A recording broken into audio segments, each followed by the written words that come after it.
Hello, so I'm going to show you how to access Brisk Teaching. So imagine that you don't know what it is and that you go home and start looking for it. So Brisk Teaching on Chrome. So better if you get onto Chrome because it works better. There's an extension. So Brisk Teaching, and there you have it. So I'm going to click on Brisk Teaching here, briskteaching.com, teaching Brisk Teaching. And I'm going to click on I'm a teacher. Let's get started.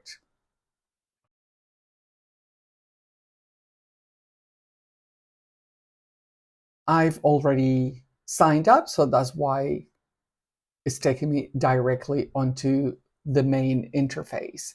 And here, one of the great things is that you have different possibilities. You can either create a reading level assessment or a reading comprehension tutor. This one is the one that I really like, especially for lower levels, because I'll show you how you can actually help your students, especially when it comes to reading comprehension, and also brings in the grammar bit and the language analysis. Story ideas generator, but you also have basically a book recommendation chat. And at the top for you, what do you want to teach next?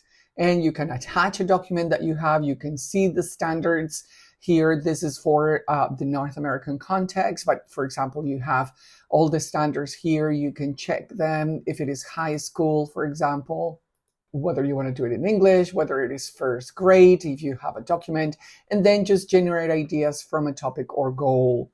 For better results, upload your content or standards. So I'm going to go for a reading comprehension tutor. It's really exciting because all you need to do is, for example, here you can do it in class with your students. Bear in mind their age, and remember that 13 is the minimum age of consent, and for at least for Google Education, and for other AI tools, it can be 16, especially here in the EU, where the minimum age is between 16 and 18. So that's something important to bear in mind, making sure that we're giving the students the right information and that they're not using it alone if they are under that age. So for example, when using it, I like to use it myself and then direct and ask questions from the students. So let's look at this one. It says, hi there, let's get started. Instructions, let's go when you're ready. Well, let's go, I'm ready. And it's gonna help us with some really interesting exercises. Hi there, I'm so excited to read with you today. Let's start with a fun story. Look at this picture. A little cat is sitting under a big tree. What do you think the main idea of this picture is? Type 1 if you think it's a cat, or type 2 if you think it's about a tree. So we're going to say that I think it's about a cat. So I'm going to type number 1 and it's going to give me an answer. And it says, great job. You found the main idea. It's about a cat. Now let's read a short story together. The little cat named Fluffy was hungry. She walked to her food bowl. It was empty. Fluffy meowed loudly. Who is the main character in the story? Type A for Fluffy, B for the bowl, or C for the food. So the main character, I think, is, let's say, B, the bowl, just as an example. And let's see what it says. And then it says, let's think about this together, which is great because it's not the correct answer. Who walked to the bowl? Who meowed? Try again. Type A for Fluffy, B for the bowl. Okay, so it's clearly A. And let's see what it says. Perfect. Fluffy is the character. You're doing awesome. Now let's think about where this story happens. In your story, where is Fluffy when she finds her empty bowl? Type 1 for outside, 2 for inside, or 3 for at the park. I think that it is inside because she walked to her bowl. Bowls are usually inside. So I'm going to write number 2. Let's see what it says.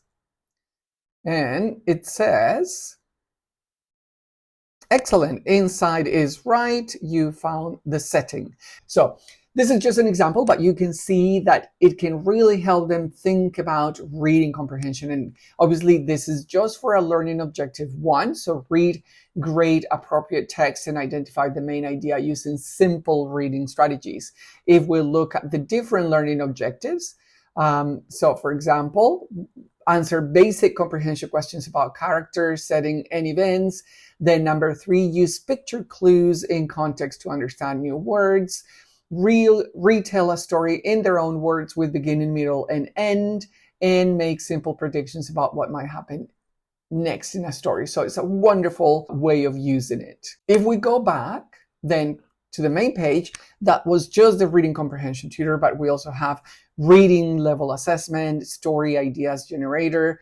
So brainstorm creative writing topics, character ideas, and plot elements to inspire student writing projects for the semester. So there is a lot here that we can use, and it can say generate more. So I can also, if I click there, it's going to take me to here. It says create more suggestions based on September is perfect for establishing reading routines and assessing student literacy levels across all grades.